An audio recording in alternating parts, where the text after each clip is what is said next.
Assalamualaikum warahmatullahi wabarakatuh. Bertemu kembali di channel Armalah. Kali ini saya akan membahas soal Muktamar Luar Biasa Nahdlatul Ulama, disingkat MLBNU. Jadi jagat daya di negeri ini, terlebih keluarga besar Nahdlatul Ulama, heboh dengan adanya gerakan MRB. Saya kebetulan hadir di pra MRB di Surabaya yang dilanjutkan ziarah ke para muassis NU di Jombang untuk selanjutnya mengambil keputusan akhir. Saya tidak mengikuti semua karena harus balik menuju Banjarmasin, tapi dari informasi teman-teman, MLB akan dilaksanakan sebelum Ramadan atau setelah Ramadan. Saya sendiri setelah pulang langsung saja silaturahmi sowan dengan sejumlah tokoh, termasuk ulama-ulama kampung yang saya anggap masih jernih berpikirnya, tidak terkontaminasi kelompok A, kelompok B. Juga beberapa para akademisi yang saya anggap jernih. Intinya mereka kurang sepakat kalau MLB dilaksanakan segera. Ya paling cepat menurut mereka pertengahan tahun lah. Tidak usah buru-buru, sambil mengutip kaidah al-ajallatu minasyaitan. Ini saya dapat dari seorang kiai wilayah perbatasan. Tetapi ini patut dipertimbangkan. Oleh karena itu menurut saya Presidium Penyelamat Organisasi perlu mempertimbangkan soal waktu ini. Karena kalau kita buru-buru dengan hasilnya yang kurang bagus, ya bisa menjadi mubazir pekerjaan kita, tenaga banyak yang habis, energi, bahkan biaya. Sembari waktunya diperpanjang, sembari Presidium juga harus melakukan dialog dengan banyak pihak, termasuk kepada negara. Karena kalau negara tidak mengakui, nanti percuma juga. Kita tahu misalnya ada beberapa partai menyelenggarakan munas atau apapun, tapi akhirnya kan tenggelam. Nah, kita berharap apa yang kita lakukan itu langsung memancar. Kita kan bisa membaca bagaimana negara memandang PBNU hari ini.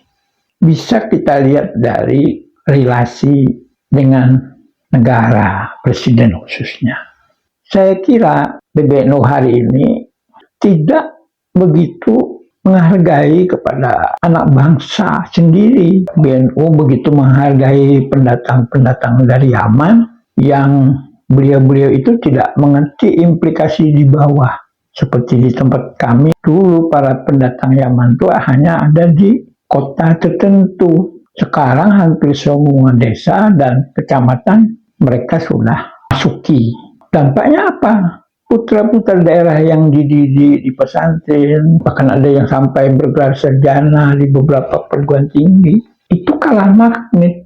Kalah magnetnya oleh beberapa hal. Pertama, soal pendatang ini kan keturunan Rasulullah, lebih mulia. Satu. Yang kedua, pisnya, penampilannya, rata-rata gagah, ganteng dari sisi pis. Kemudian yang ketiga, kemampuan untuk mempengaruhi para santri untuk secara membabi buta ikut apa kata mereka. Ini kan menjadi tidak bagus. Setiap ada event keagamaan, event apapun, kalau dulu itu bisa mendatangkan penceramah-penceramah lokal, sekarang bahkan mendatangkan dari luar daerah. Dan itu umumnya pasti bagian dari pendatang Yaman. Dari sisi ini kan tidak bagus. Saya yakin Presiden Prabowo itu bagian dari upaya untuk mengangkat harkat putra Nusantara ini. Jangan sampai kita ini menjadi kelas 2, ini mengulangi kolonialisme masa lalu. Nah, PBNU tidak berpikir seperti itu. Satu. Yang kedua, Ketua Umum khususnya, kita tahu lah, sebelum menjadi Ketua PBNU, beliau sudah menjadi bagian dari jaringan Zionis Yahudi internasional, baik yang di Amerika atau yang di Israel. Dan kalau kita telah kita dalami, kita pelajari beberapa pemikiran gerakan peradaban itu, masuk pikiran-pikiran kaum Zionis itu. Oh, ini kan tidak sejalan dengan kebijakan negara, di mana negara punya idealisme sendiri, pemikiran sendiri, membangun sendiri. Dua sisi ya yang bisa kita pertimbangkan. Betapa relasi itu sesungguhnya tidak baik-baik amat. Yang ketiga, Ketua Umum PBNU hari ini kan berhasil memenangkan muktamar di Lampung karena ada support dari sebuah lembaga pemerintahan yang belakangan dinilai bermasalah oleh anggota DPR RI yang sampai hari ini belum ada penyelesaiannya. Yang kita tahu gosipnya bermacam-macam. Kalau itu diteruskan itu merembet lagi kepada PBNU hari ini.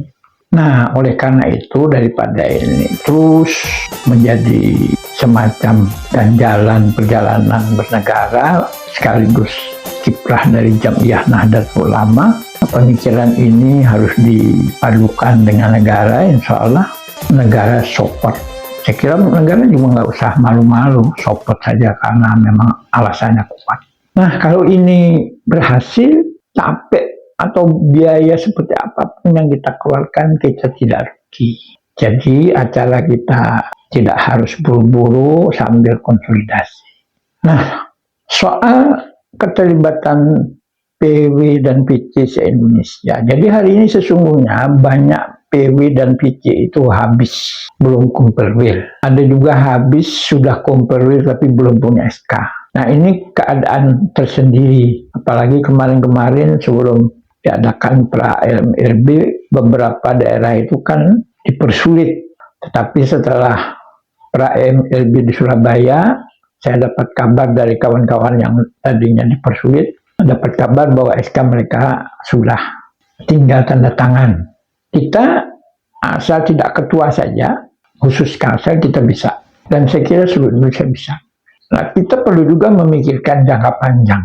Jika saja misalnya ada hambatan-hambatan yang membuat MLB tidak bisa dilaksanakan. Bagaimana langkahnya? Saya kira kita perlu memformalkan pengurus bayangan itu. Organisasi, ketuanya siapa, gitu. Kita formalkan saja. Dan itu terus kita melakukan gerakan. Sebagai bagian dari upaya menuju muktamar yang sesungguhnya. Ini perlu dipikirkan, kita formalkan saja menjadi sebuah gerakan bayang-bayang. Ya anggaplah seperti pemerintahan. Kalau ada pemerintahan resmi, kita adalah Jam'iyah oposisi yang nanti siap mengambil alih PBNU. Karena kita tidak tahu apa yang akan terjadi. Semangat kawan-kawan di daerah harus kita bukakan channelnya untuk mereka berapresiasi. Soal tempat, teknis, dan segala macamnya itu sambil. Tapi saya pribadi menyarankan supaya MLB ini jangan buru-buru, mungkin pasca ibadah haji. Tidak ada masalah, gerakan kita ini tidak bisa ditutup karena yang sakit hati oleh cara-cara ketua umum kita menghadapi kawan-kawan di daerah itu susah diobati. Seperti yang sering dianalisis banyak pihak, satu ini memang agak angkuh ya, agak arogan. Masa ketemu orang pura-pura tidak kenal, pura-pura tidak lihat, padahal dalam sejarahnya dia pernah minta tolong. Ini kan bukan cerminan ketua umum PBNU. Belum lagi kalau berpidato kerjanya menggoblok-goblokkan umat sendiri. Tidak mengerti misalnya ayat Al-Quran, ud'u ila sabili rabbika bil hikmah. Sabili rabbika bil hikmah wal mau'izatil hasanah wajadilhum billati hiya ahsan. Jadi kalau menggoblok-goblokkan jamaah sendiri itu nggak masuk ayat ini, dan padahal ini perintah Tuhan. Hadanallah wa yakum ajma'in wallahul muwaffiq ila aqwamit thariq. Wassalamualaikum warahmatullahi wabarakatuh.